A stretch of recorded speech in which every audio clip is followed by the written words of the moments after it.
மக்களை சந்தித்து பல விஷயங்களுக்கு வந்து இங்க ஒரு ஈடுபாடோடு இருந்தாதான் இந்த கொள்கை பிடிப்பெல்லாம் ஏற்படும். சினிமால இருந்து நேரா ஒருத்தர் வந்த உடனே சிஎம் ஆயிடலாமா, அதுக்கு ஆசைப்படலாமா அப்படின்லாம் சிலர் வந்து உருட்டுவாங்கல்ல. துணை முதல்வர், நம்ம இப்ப துணை முதல்வர் இருக்கார்ல உதயநிதி ஸ்டாலின், அவரு என்ன அப்படி மக்கள் பணி செஞ்சுட்டு எத்தனை வருஷம் சிறை சென்றாரு, என்ன போராட்டங்கள் எடுத்தாரு? கேட்ட உடனே 2019 தெரியுமா அவர் பிரச்சார பீரங்கியாக இறங்கி அப்படியே சுழாவளியாக சுற்றி சுழந்து வந்து அப்படியே மாநில இளைஞரணி செயலர் ஆயிட்டார், அப்படியே எம்எல்ஏ ஆயிட்டார், அப்படியே அமைச்சர் ஆயிட்டார், அப்படியே துணை முதல்வர் ஆயிட்டார். இப்போ கூலி படத்துக்கு ரிவ்யூ போட்டுக்கிட்டு இருக்காரு. எப்படி கூலி படத்துக்கு ரிவ்யூ? சினிமா துறையில் இருக்கிறவங்களாம் சினிமா துறையில் தாங்க இருக்கணும், இங்க வரக்கூடாது. அதாவது ஒரு கட்சியை ஆரம்பிக்கவே கூடாது, கொள்கையை சொல்லவே கூடாது, மக்கள் பிரச்சனைக்கு பேசவே கூடாது, போராடவே கூடாது, மக்களுக்கு ஆதரவா நிக்கவே கூடாது. ஏன்னா அவன் சினிமாக்காரன். இங்க முதல்வர் சினிமா ரிவ்யூ பண்ணுவார், துணை முதல்வர் சினிமா ரிவ்யூ பண்ணுவார், சினிமாவையே தொழிலை வச்சுக்குவாங்க. சினிமா தொழிலை விட்டுட்டு வரவங்க அரசியலுக்கு வரக்கூடாது. ஆனா அரசியல்ல தலைமை பொறுப்புல இங்க நாட்டை ஆளக்கூடிய இடத்துல இருந்துகிட்டு சினிமா துறையை கண்ட்ரோல் பண்ணலாம். ப்ரொடியூசர் ஆகலாம், புதுசா கம்பெனி என்னது டிஸ்ட்ரிபியூஷன் பண்ணலாம், இதெல்லாம் பண்ணி பல கோடிகள் சம்பாதிக்கலாம். ஆனா பல கோடி சம்பளத்தை விட்டுட்டு மக்களுக்காக வரவனை கொச்சப்படுத்துவாங்க. இங்க உட்காந்து கூலி ரிவ்யூ எழுதிட்டு இருக்காரு. இவர்களுக்கெல்லாம் மனசாட்சின்னு ஒண்ணு இருக்குதா, இல்ல சத்தியமா இவர்கள்லாம் தமிழ்நாட்டிலேயே இல்லையா, எங்க வேற்று கிரகத்துல வாழ்றாங்கன்னு தெரியல.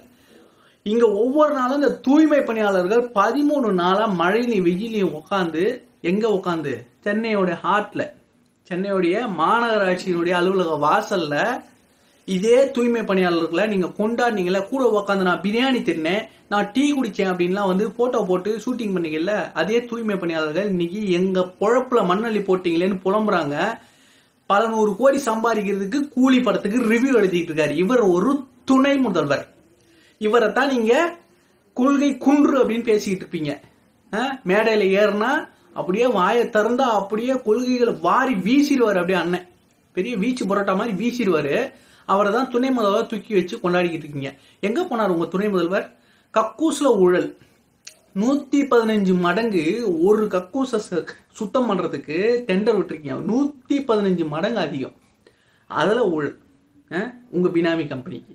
இன்னைக்கு துப்புரவு தொழிலாளர்கள் அவங்க செய்யற வேலையில ஊழல், அவர்கள் கொடுக்கறத தனியார் மயம். கேட்டா அரசின் கொள்கை முடிவு, திமுகவின் கொள்கை முடிவு தனியார் துவம் ஆக்குறது தானா?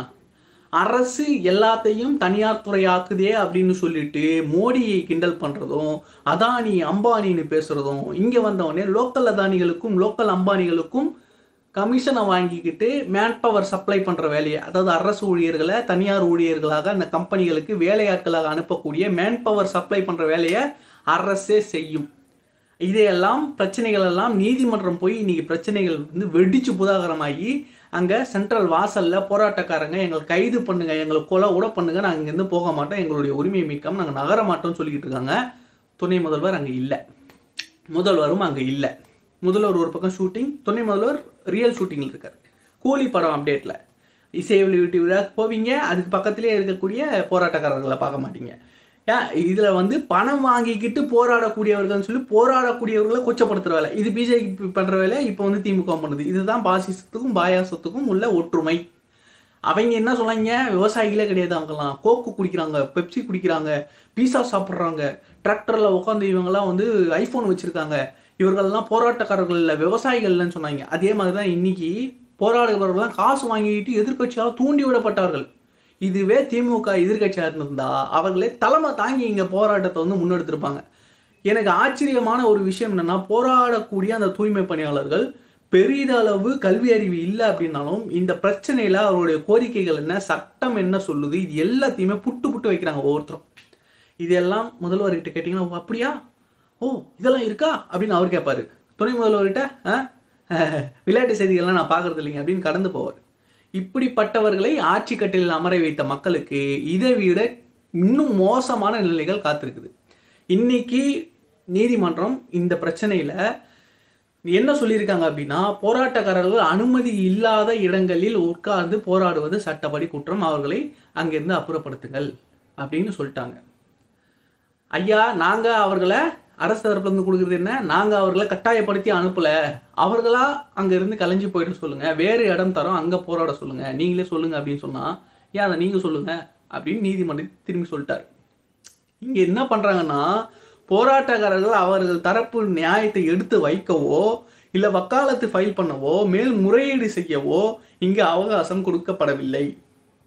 அவசரமாக இவர்கள் அகற்றப்படுவதற்கான முக்கியமான காரணம் ஆகஸ்ட் 15 ரிப்பன் பில்டிங் மாளிகையில இவங்க கொடியேத்தி கும்மாளம் அடிக்கணும்.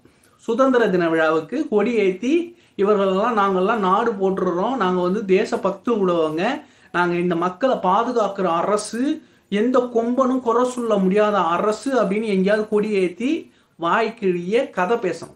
இதற்காக இந்த போராட்டக்காரர்களை அங்கிருந்து அப்புறப்படுத்தும் வேலைகளை இன்னைக்கு அரசு ரொம்ப துரிதமா செய்யுது நீதிமன்றத்தின் உதவியோட. சரி, போராட்ட களம் இடம் மாறுதுன்னு வச்சுக்கோங்க. இன்னைக்கு அவங்க போராட மாட்டேன், நாங்க போக மாட்டோங்க, நாங்க எங்க உயிரை போனாலும் நாங்க இங்கேதான் இருப்போம், எங்களுடைய உரிமை கிடைக்காம எங்களுக்கு இங்க இருந்து போக மாட்டோம் அப்படின்னு சொல்லிட்டாங்க. வேலை நிரந்தரம் இல்லாம எங்களுக்கு சுதந்திரம் இல்லைன்றதை அவங்க தெளிவா அச்சடிச்சு நெத்தி போட்டில் அடிச்ச மாதிரி சொல்லிட்டு இருக்காங்க. நீங்க கைது பண்றீங்களா பண்ணுங்க, எங்கள் மேல வந்து தாக்குதல் பண்றீங்களா பண்ணுங்க, நாங்க இங்கதான் இருப்போன்றத பாரதி தெளிவா சொல்லிட்டார். அவர்கள் தரப்புல இருந்து அடுத்து மேல்முறையீடு போறதுக்கோ இல்ல இந்த விஷயமா கோர்ட்ல வழக்கு நிலுவையில் இருக்கே அதை துரிதமா நடத்துறதுக்கோ தாவேகா உதவி பண்றோம் அப்படின்றதையும் ஒரு பக்கம் சொல்லியிருக்காங்க. இந்த இடத்துல முக்கியமா நம்ம பார்க்க வேண்டியது ஆட்சியாளர்கள், அமைச்சர்கள். இந்த கேஸ் முடிஞ்சதுக்கு அப்புறம் 2 மணி நேரம் காத்திருந்தாங்களாம். செய்திகள் வருது, 2 மணி நேரமாக காத்திருக்கும் அமைச்சர்கள், பேச்சுவார்த்தைக்கு வராமல் இன்னும் தாமதப்படுத்தும் போராட்டக்காரர்கள். ஏன் 2 மணி நேரம் காத்திருந்தா என்ன அவ்வளோ அதிர்ச்சி உங்களுக்கு?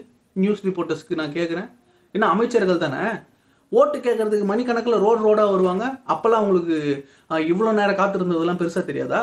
13 நாளா அவன் ரோட்ல உட்காந்து காத்திருக்கானே, அது உங்களுக்கு அதிர்ச்சியா தெரியலையா? 13 நாளா அவனை என்னன்னு கூட சீண்டாம கேட்டா நாங்க 12 கட்டம் போட்டா பேச்சுவார்த்தை நடத்துறோம், 14 கட்டம் பேச்சுவார்த்தை நடத்தி மிரட்டல மட்டும் தானே செய்தீங்க.